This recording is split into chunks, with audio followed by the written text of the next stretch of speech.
Hello everyone, Pete Burak here with another episode of Cathlist. April 25th is the Feast of St. Mark. April 25th, because it's not too hot, not too cold. So we figured we'd make a list about the guy, as one does.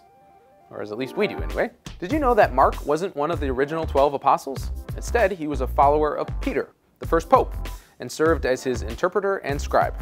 More on that part later. Or did you know that in the book of Acts, the figure John Mark is Mark?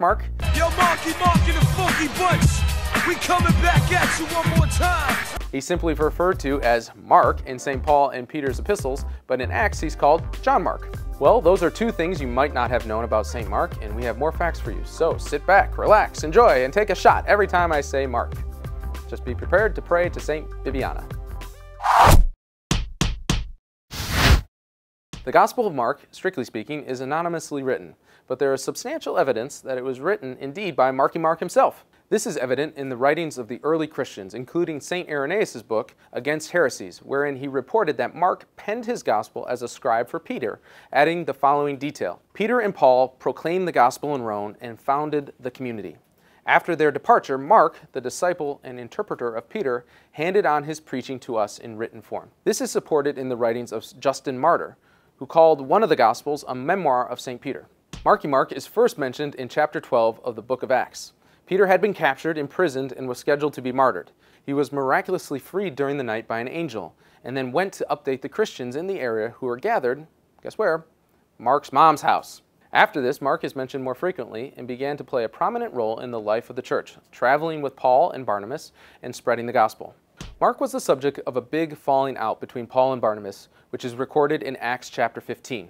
The latter two were planning to set out on mission, and Barnabas proposed bringing Mark along as a helper. Paul disagreed because Mark had previously returned home to Jerusalem during a mission. The two couldn't reach an agreement, so they split up. Barnabas took Mark, and Paul took another disciple named Silas. Thankfully, Mark and Paul did eventually reconcile, and later on in the letter to the Colossians, it appears that Mark is a functioning member of Paul's inner circle. Shortly before his death, Paul actually requested Mark's presence in his letter to Timothy. Mark was martyred in Alexandria, Egypt on the 28th of April in 68 AD by worshippers of the Greek-Egyptian god Serapis. They killed him by dragging him behind a horse until his body was torn to pieces. His head is in a church named after him in Alexandria, and parts of his relics are in St. Mark's Cathedral in Cairo. The rest of his relics are in San Marco Cathedral in Venice, Italy. And there's an interesting story about that, which leads us to the next fact. St. Mark's body was stolen from Alexandria in 828. A group of Venetian merchants were visiting Alexandria, and they decided to steal the saint's bones. A sound and well thought out life choice, if you ask me.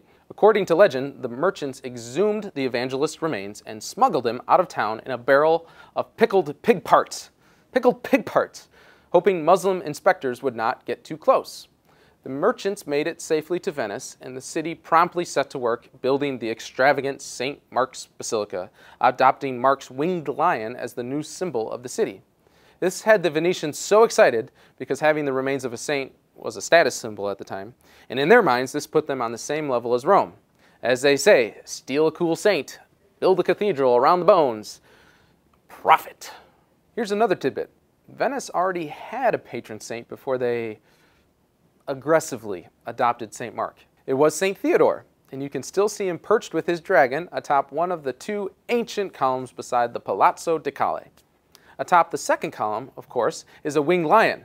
Poor Theo. He must have felt terrible when they all chanted, "We got Mark! We got Mark!" But then again, he has a dragon, which is pretty sweet. And finally, there is still some debate about whether or not Mark knew Jesus and whether Mark himself is mentioned in the Gospels. Anyone want to guess who scholars think Mark might be? Yep, the naked guy running from the Garden of Gethsemane when Jesus was arrested. We're good, streaky! Yes! And that's all the time we have for now, folks.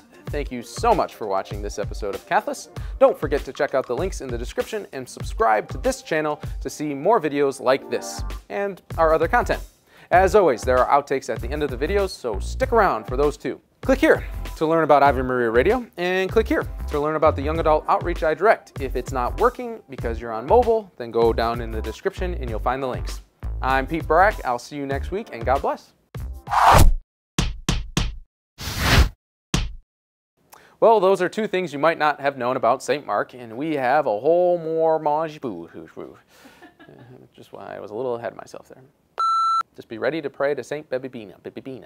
Babina. What is it? Babina? Bibiana. Bibiana. Got it. All right. Babina. Boopsie. Inside the lump was my twin.